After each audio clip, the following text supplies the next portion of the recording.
My CEO grabbed my wrist in the milk aisle and said, "Pretend you're my boyfriend right now or you're fired." That was the moment my life stopped feeling simple.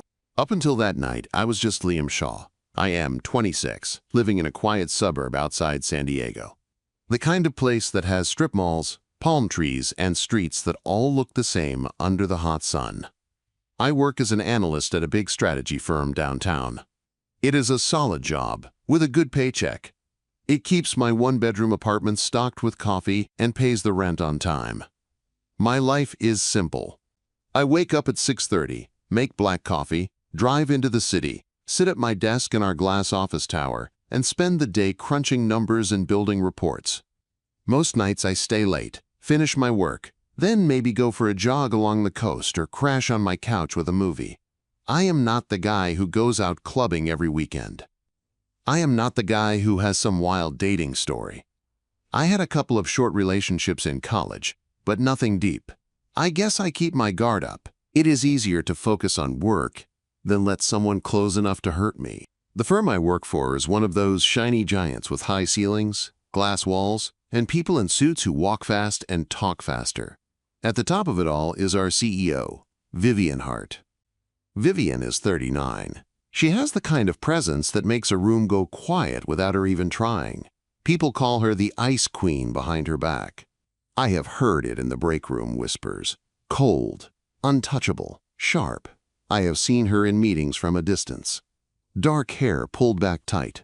Perfect suits. Eyes that seem to cut straight through any excuse. She is the type of person older men in expensive suits fear. They avoid her gaze, stumble over their words. Me, I am just an analyst. I run numbers for strategies that have her name on top. I had never spoken to her one-on-one. She was something like a legend.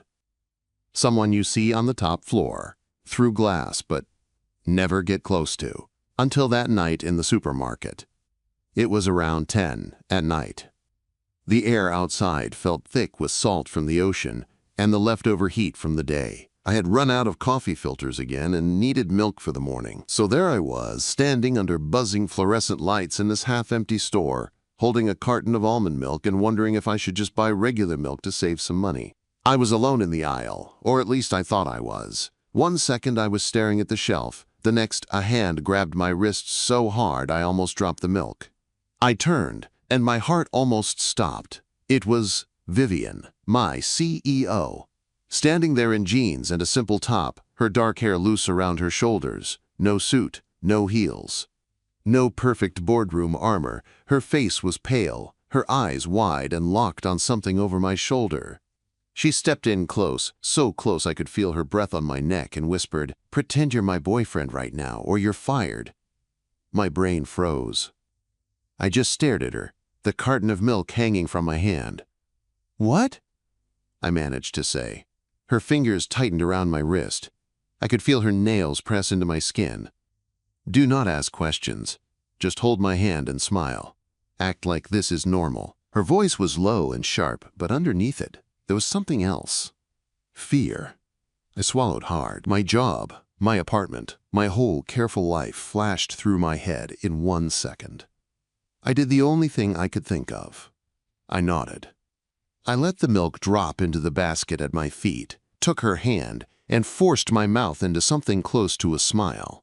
Her hand was ice cold and shaking. I caught the faint scent of her perfume, something soft and expensive, like jasmine and cedar. My heart was pounding like I had just sprinted, but I tried to look calm. I followed her gaze. A tall man was pushing a cart down the aisle toward us with a younger woman hanging on his arm.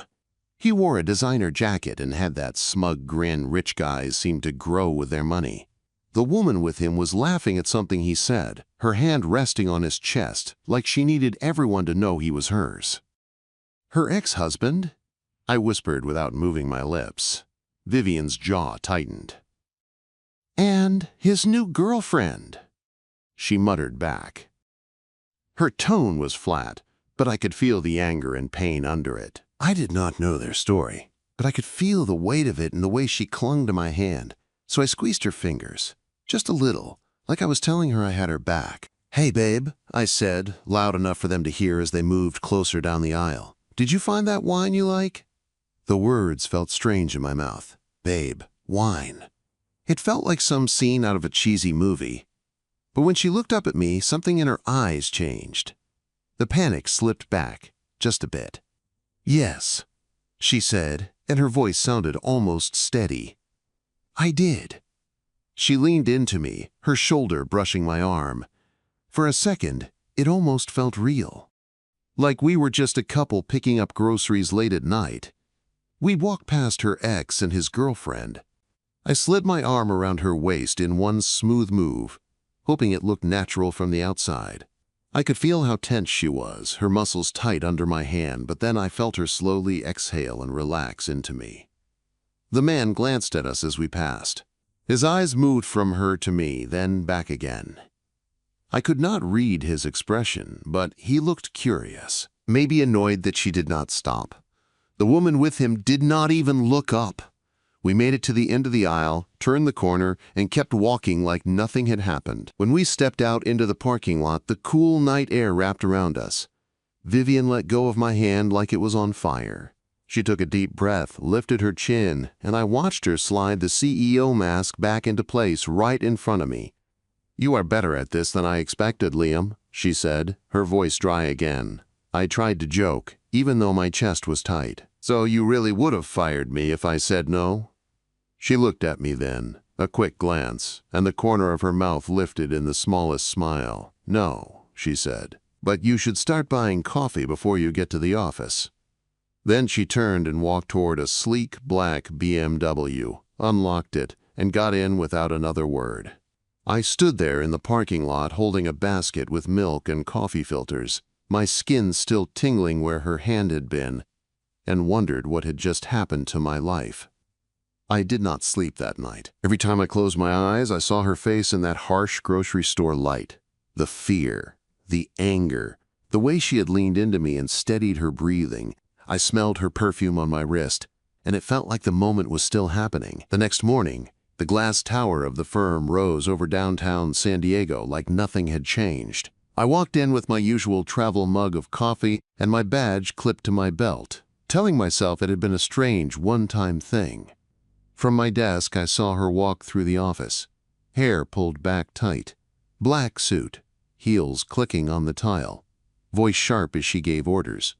She did not look at me. She did not nod or smile or show even a flicker of what happened in that supermarket. For a second, I wondered if I had dreamed it. Then, at 12:03 p.m., an email popped up in my inbox. From Vivian Hart. Subject, meeting body. My office, 1 p.m., do not be late. My hand shook on the mouse. The woman who told me to pretend to be her boyfriend last night now wanted to see me alone in her office. And I had no idea if this was about my job, the lie we had just told together, or something even more dangerous. By the time 1 p.m. rolled around, my stomach felt like it was full of rocks. I walked down the hallway toward Vivian's office, past glass walls and polished floors that showed my nervous face back at me. Her office door was closed. I knocked once. "Come in," she said. I stepped inside. Her office was all clean lines, white walls, a big dark desk, and a view of the Pacific that made everything else feel small. Vivian sat behind her laptop, typing. She didn't look up right away. "Sit," she said, pointing to the chair across from her. I sat, trying not to fidget. My mind was racing through every file I had touched in the last month. Had I made some mistake? Was last night about to bite me? She finished what she was typing, then leaned back in her chair and looked at me. Those sharp, dark eyes were on me now, not some chart on a screen. "The firm's annual gala is next week," she said. "It is a big event. Clients, board members, investors, press." Quote. I nodded, even though I had only ever seen the gala in photos and company emails. People in gowns and tuxes, money in one room. "I cannot go alone this year," she went on, "not after my divorce, not with certain people watching." I knew who she meant, the man in the supermarket aisle with the smug smile. "You did well last night," she said. "You made it look real. I need that again." I frowned. You need me to pretend to be your boyfriend, again." "Yes," she said, "at the gala, one night. You will arrive with me, stay close, smile when needed, and make it clear I am not broken and alone." Her tone was flat, like she was asking me to update a spreadsheet, but there was a tightness around her eyes that gave her away. "I am your employee," I said slowly. "This is a lot." "I know," she said. "You can say no." She paused, then added, "But I hope you will not." I should have refused. It was messy, risky. But I remembered how her hand had shaken in mine under those bright grocery store lights. How she had leaned into me like it was the only way to hold herself together. "Okay," I said, "I'll do it." Something in her shoulders eased just a little. "Good," she said. "We will need to prepare. There is a tailor on 5th Street. Meet me there tomorrow after work. 6 pages M sharp." And just like that, she looked back at her laptop. The meeting was over. The next day at 6, I walked into a small but fancy tailor shop downtown. Velvet curtains, framed photos of men in sharp suits, the smell of pressed fabric. Vivian was already there, standing by a mirror, checking her phone. She wore a simple black dress and low heels, but she still looked like she owned the place. "You're late," she said without looking up. I checked my watch. I was on time. I decided not to argue. The tailor, an older guy with sharp eyes, circled me with a measuring tape while Vivian watched. He pinned the shoulders and checked the length of the charcoal suit she had picked. "It suits him," she said, her voice soft for once. "Keep that one." I caught her watching me in the mirror, not as a boss checking an employee. More like a woman studying someone she could not quite figure out. When our eyes met, she looked away. We spent the next few days rehearsing, as she called it. We met in her office late, after most people had gone home. She explained who I might meet. Board members, important clients, old friends of her ex. "You do not call me Miss Hart at the gala," she said one night, the city lights glowing blue and gold outside her window. "It is Vivian when we are in public. If you slip, it will look strange." "Vivian," I repeated, testing it out. It felt strange in my mouth, almost too personal. She watched me for a long second, like she was trying to decide something, then nodded. We practiced walking into a room together, her hand on my arm, my hand at her back. It was awkward at first. My timing was off. I kept moving too fast or too slow. "Relax," she said one night, her hand resting lightly on my forearm. "You look like you are escorting me to a firing squad." "This whole thing feels like a firing squad," I muttered. To my surprise, she laughed. A real laugh. Not the polite, stiff one I had heard in meetings. It was warm and low, and it did something to my chest. I started to see small cracks in her armor. One morning I saw her outside the building, crouched down to pet a stray dog in the parking lot. Her face softened as she talked to it, calling animal control with her free hand. Another day I passed her office late at night and heard soft jazz playing from her phone. She snapped at me to get back to work, but there was no heat in it. We were supposed to be acting, practicing, setting up a story. But each night the fake lines blurred a little more. One evening, after a long run-through of small talk and fake smiles, she sat down on the edge of her desk and looked at me. The office was half dark, just the glow of the city and her desk lamp. "Do you ever feel alone in this city, Liam?" she asked. The question caught me off guard. "Yeah," I said honestly. "Work keeps me busy, but when I go home it is just me and a microwave dinner. Sometimes the quiet feels too loud." She nodded slowly. "I know that feeling." For a second her eyes looked tired, almost sad. Then she straightened, and the moment was gone. The night of the gala came faster than I expected. I stood in front of my bathroom mirror in the suit the tailor had fitted. It hugged my shoulders just right. I looked like someone who belonged in a room full of rich people. I did not feel like it. My phone buzzed with a text. "Vivian, downstairs in 10. Do not keep me waiting." I grabbed my keys, checked my tie one last time, and headed down. Her black BMW waited under the streetlight, shining like something out of a movie. I opened the passenger door and stopped for half a second. She was stunning. She wore a deep green dress that set off her dark hair and eyes. Her hair was pinned up, but softer than at work, a few strands loose around her face. Her makeup was simple but perfect. She looked powerful and beautiful and very, very real. "You clean up well," she said, her eyes scanning me. "You too," I said. "Thought you might scare everyone away in a suit again." She rolled her eyes, but I saw the hint of a smile. The gala was in a hotel downtown, all glass and light. Inside, the ballroom was full of people in suits and gowns. A band played soft jazz. Waiters moved around with trays of champagne. As soon as we walked in, Vivian looped her arm through mine. Her grip was steady.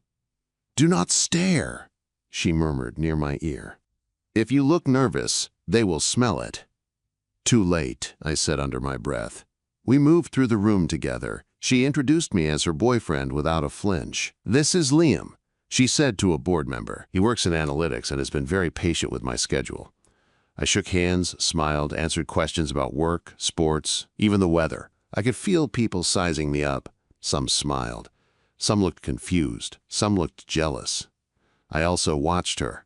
The way she held herself straight when someone mentioned her ex. The way her fingers tightened on my arm when a client joked about her, softening up. Each time, I stepped in, changed the subject, said something stupid about the dessert or the band. More than once, she gave me a quick look that said thank you without the words. Later in the night, the band started a slow song. The lights dimmed a little. Couples drifted onto the dance floor. "Come on," she said quietly, tugging my hand. "We should sell this all the way." She placed one hand in mine, and I set my other hand at the small of her back. Her dress was soft under my fingers. Her face was close now, her eyes not sharp, but searching. We moved slowly to the music. I tried not to step on her feet. "This is strange, right?" she asked, her voice almost lost under the saxophone. "Yeah," I said, "but I don't want it to stop." Her breath hitched just a little. Her eyes lifted to mine. For a moment, the ballroom faded. No clients, no investors, no ex-husband. Just me and her, and the soft pull of the music. She let her forehead rest lightly against my shoulder for a second. Like she needed the contact. When the song ended, we stepped apart, but her hand stayed in mine as we walked off the dance floor.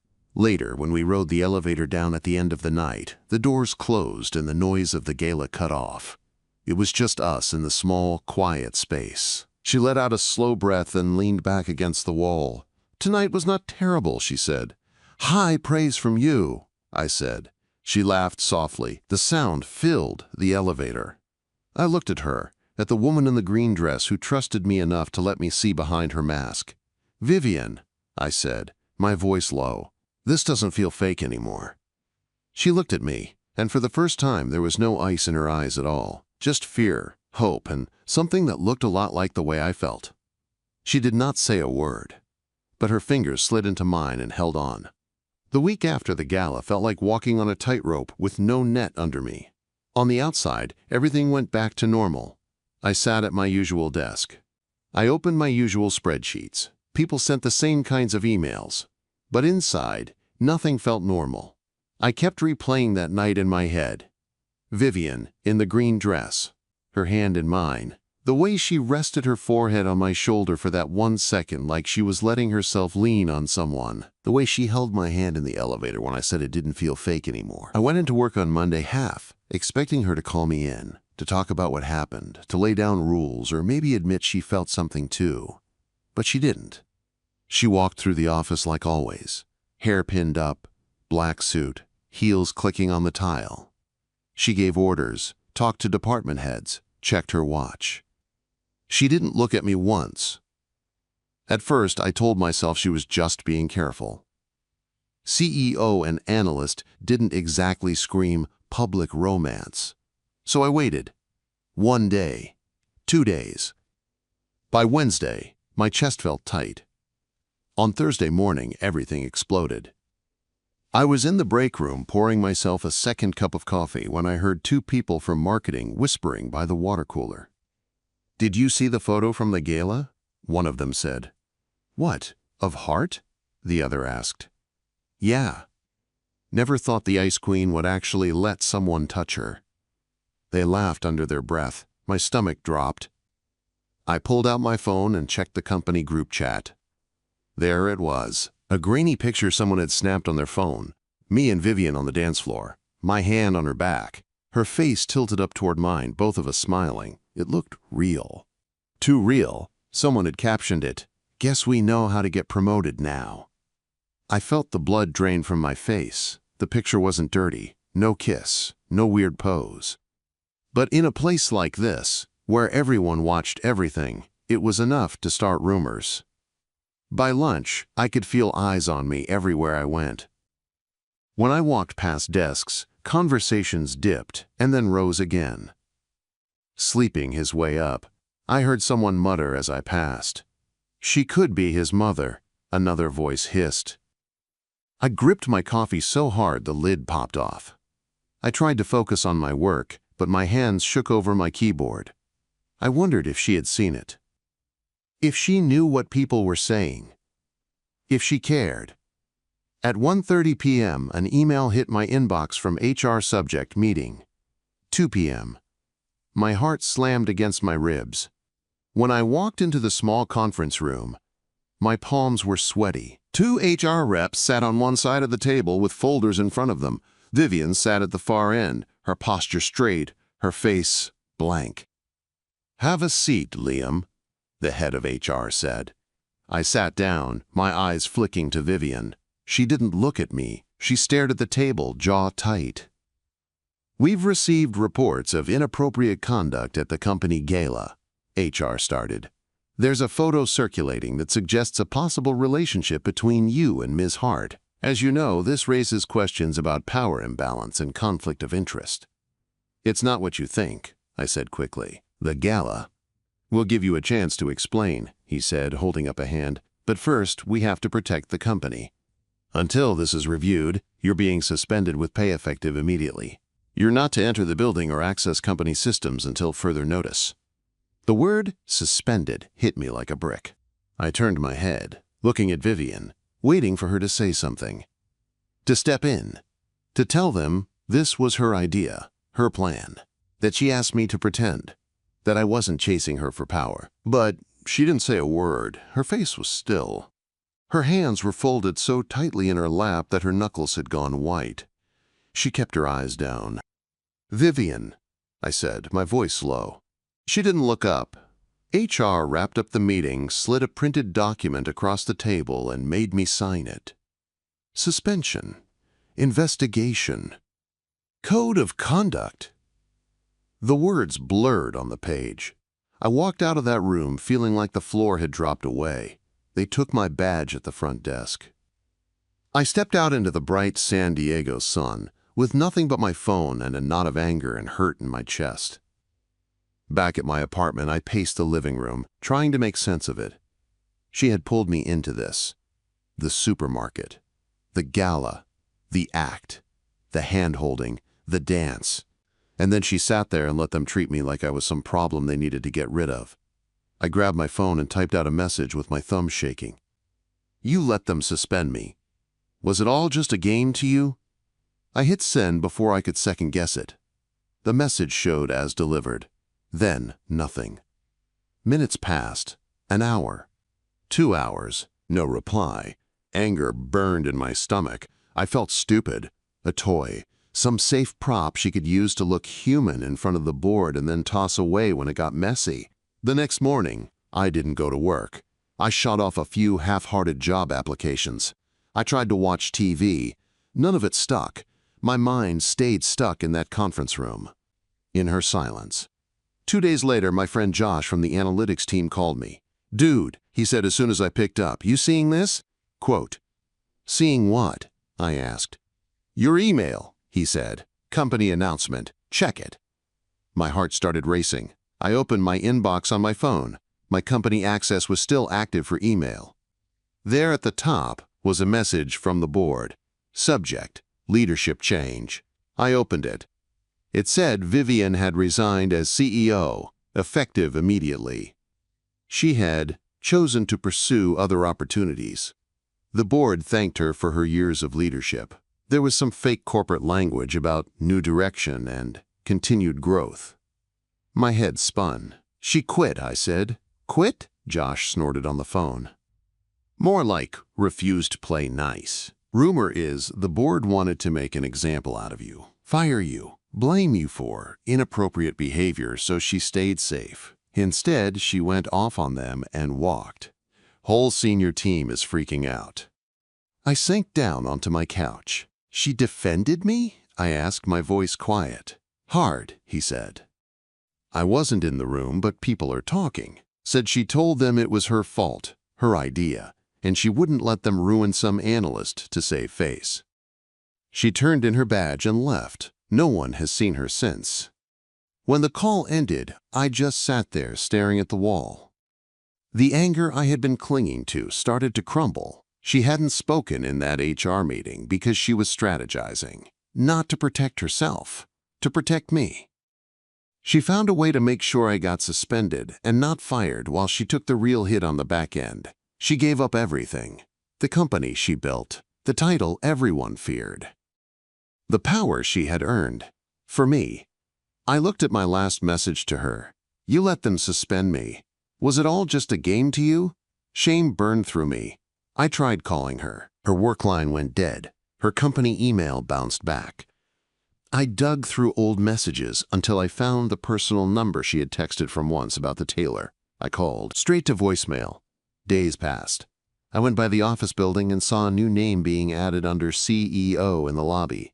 I even walked to the downtown condo where I knew she lived. The doorman told me she had moved out.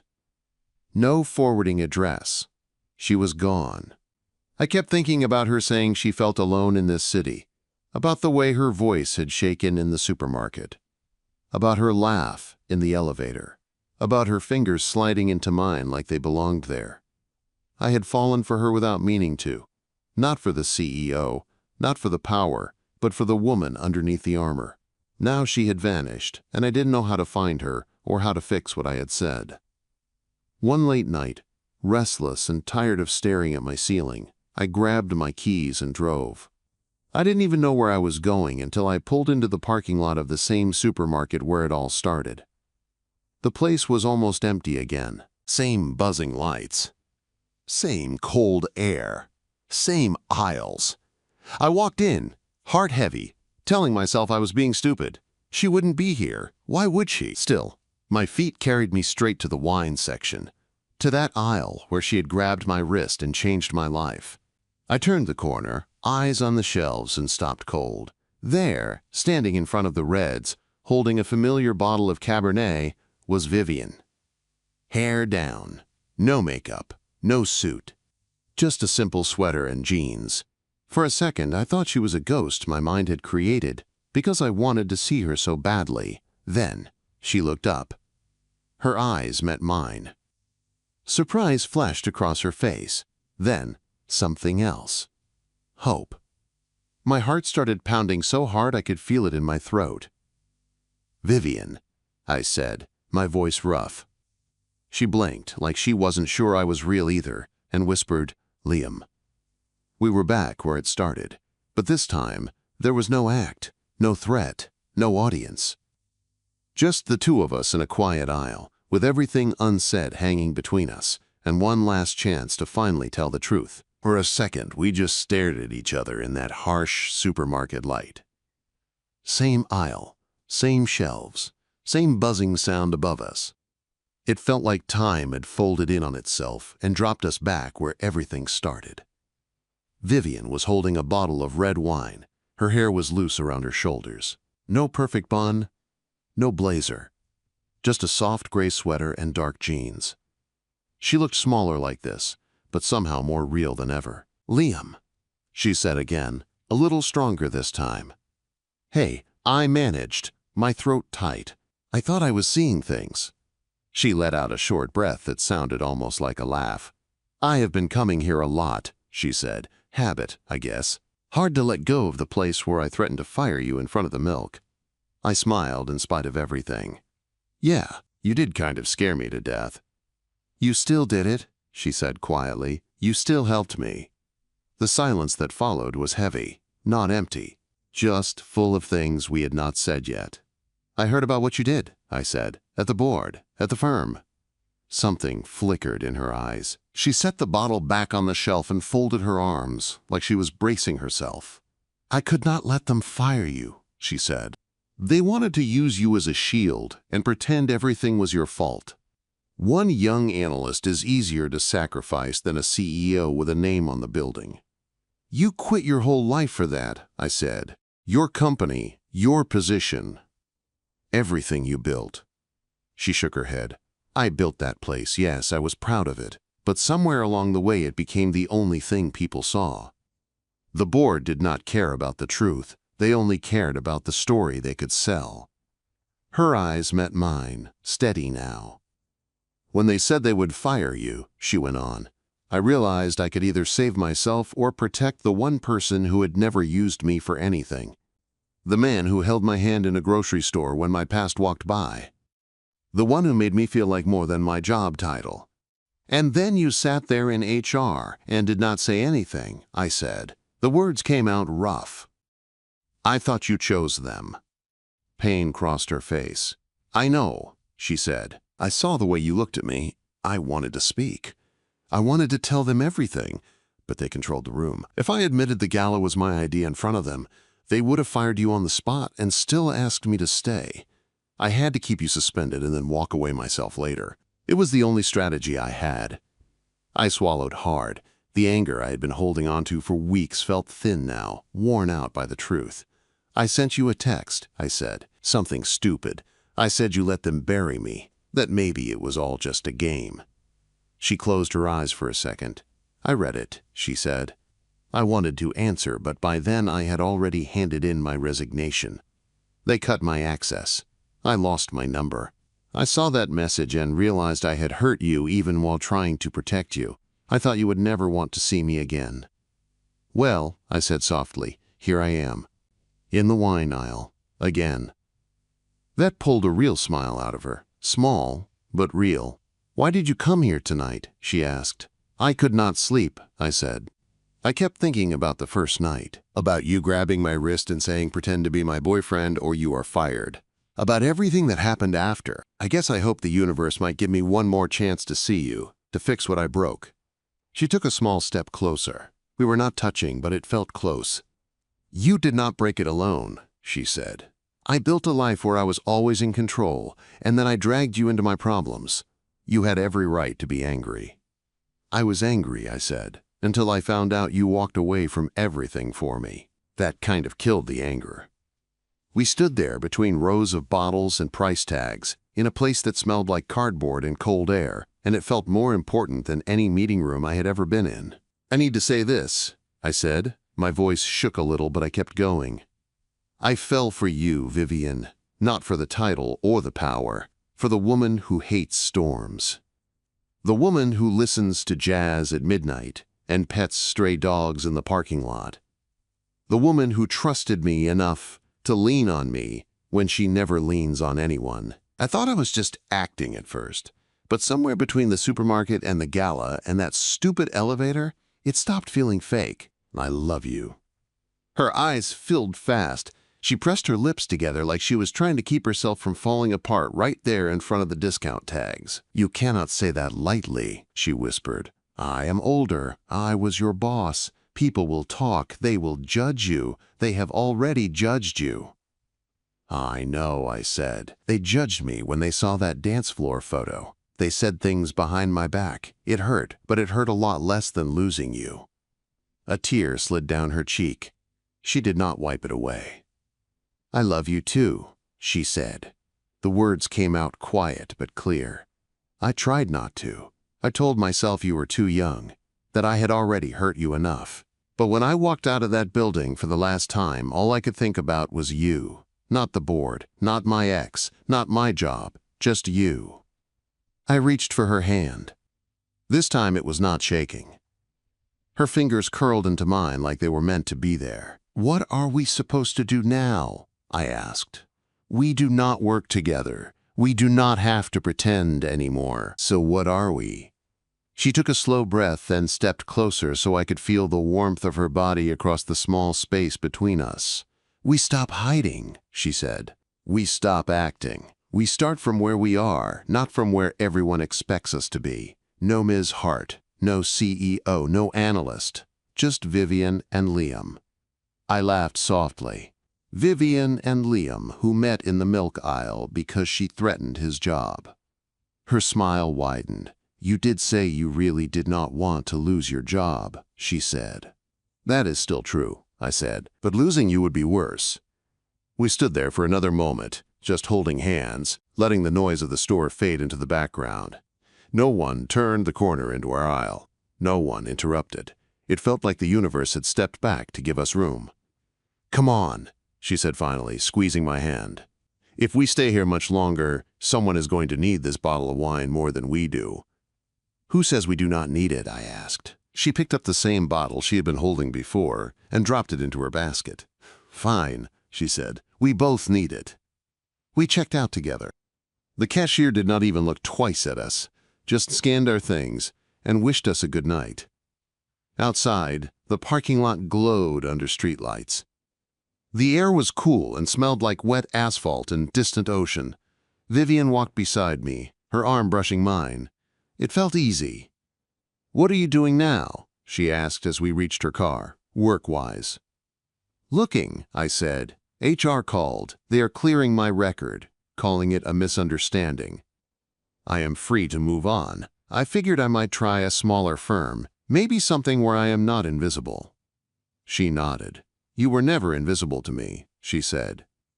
"I know that now," I said. "Maybe that is why I am not as scared of starting over." She looked up at me, her eyes bright in the dim light. "I do not know what comes next," she said. "But I know I want you in it. Not as a story I tell myself to feel less alone. As something real." I stepped closer and wrapped my arms around her. She came into me without hesitation, her head resting against my chest, her hands sliding around my back. It felt like all the noise of the last few months finally went quiet. I could have kissed her then. It would have been easy. But I did not rush it. I just held her. She held me back. We stood there in the parking lot like we had all the time in the world. When we pulled back, she wiped at her face and laughed lightly. "Look at us," she said. "Crying in front of the wine aisle and hugging in a parking lot. Very professional." "We are off the clock now," I said. "We get to be human." She smiled. "Come over," she said. "I have glasses and you have a lot of stories to tell me. We can figure it out from there. No board, no rules, just us." "Yeah," I said. "I would like that." As we drove away from the store, the lights shrinking in the rearview mirror, I looked over at her, not as my boss, not as some unreachable woman in a glass office, as the person who had let me see every side of her and chose me anyway. My life was not simple anymore. It was not safe or neat. But as her hand found mine over the center console, I realized I did not want simple. I wanted this. It started with a threat in a milk aisle and a fake act at a gala. Now, it was a real chance at something that scared me in the best way. And this time, I was not pretending.